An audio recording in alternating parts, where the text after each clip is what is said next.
ഈ ഒരു ഐറ്റം മസ്റ്റായിട്ടും ഒരു തവണയെങ്കിലും ഉണ്ടാക്കി നോക്കേണ്ട ഒരു ഐറ്റം തന്നെയാണ് കേട്ടോ. നല്ല ടേസ്റ്റിയാണ്, നല്ല ക്രീമി ചീസി ആയിട്ടുള്ള ഒരു അടിപൊളി ആയിട്ടാണ് കേട്ടോ.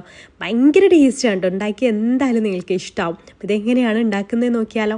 ഒരു പാനിലേക്ക് 1 ടേബിൾ സ്പൂൺ ബട്ടറും 1 ടേബിൾ സ്പൂൺ മൈദയും ചേർത്തിട്ട് ഒന്ന് റോസ്റ്റ് ചെയ്തെടുക്കുക. അതിലേക്ക് 1/2 കപ്പ് പാല് ചേർത്ത് കൊടുക്കുക കേട്ടോ. എന്നിട്ട് ചെറിയ തീയിലിട്ടിട്ട് വേണം ഇത് മിക്സ് ചെയ്തെടുക്കാൻ വേണ്ടിയിട്ട്. ഇതുപോലെ ക്രീമി ആയിട്ട് വരും. ഇനി അതിലേക്ക് ഒരു സ്ലൈസ്ഡ് ചീസും ചേർത്തിട്ട് ചീസ് ഒന്ന് മെൽട്ടാകുന്ന വരെ ഒന്ന് മിക്സ് ചെയ്തെടുക്കുക. പിന്നെ അതിലേക്ക് ഒരു നുള്ളു ഉപ്പും 1/4 ടീസ്പൂണ് ചില്ലി ഫ്ലേക്സ് ചേർത്ത് കൊടുക്കുന്നുണ്ട്. പിന്നെ നമുക്ക് ചേർത്ത് കൊടുക്കേണ്ടത് ഫ്രൈ ചെയ്തെടുത്തിട്ടുള്ള ചിക്കൻ ചെറിയ പീസായിട്ടൊന്ന് പിച്ചെടുത്തതാണ് കേട്ടോ. അതും ചേർത്തിട്ട് നമുക്ക് നന്നായിട്ട് മിക്സ് ചെയ്തെടുത്താൽ നമുക്കിതിലേക്കുള്ള ക്രീം റെഡി. ആ ഒരു ഫില്ലിങ് കഴിക്കാൻ തന്നെ നല്ല ടേസ്റ്റാണ് കേട്ടോ. ഇനി വലിയൊരു ബണ്ണ് എടുക്കുക. നമ്മുടെ ആ ഒരു ക്രീം ഞാനൊരു പൈപ്പിംഗ് ബാഗിലാക്കിയിട്ടുണ്ട് കേട്ടോ. ഇനി ബണ്ണ് ഇതുപോലെ 2 ഭാഗത്തും ഇതുപോലെ കട്ട് ചെയ്തെടുത്തിട്ടുണ്ട്. അതിൻ്റെ ഉള്ളിൽ ഈ ക്രീം ഫില്ല് ചെയ്തെടുക്കുക. അതിൻ്റെ മുകളിലേക്ക് കുറച്ച് മൊസറല്ല ചീസ് ചേർക്കുന്നുണ്ട്, ഓപ്ഷണലാണ് കേട്ടോ. ഇനി 1 ടേബിൾ സ്പൂൺ ബട്ടർ ഒന്ന് മെൽട്ടാക്കിയതിലേക്ക് കുറച്ച് മല്ലിയിലയും 2 അല്ലി വെളുത്തുള്ളി ചെറുതായിട്ട് അരിഞ്ഞു ചേർത്തിട്ട് നന്നായിട്ടൊന്ന് മിക്സ് ചെയ്തെടുക്കുക. അത് ഇതിൻ്റെ മുകളിലൊന്ന് ബ്രഷ് ചെയ്ത് കൊടുക്കാം.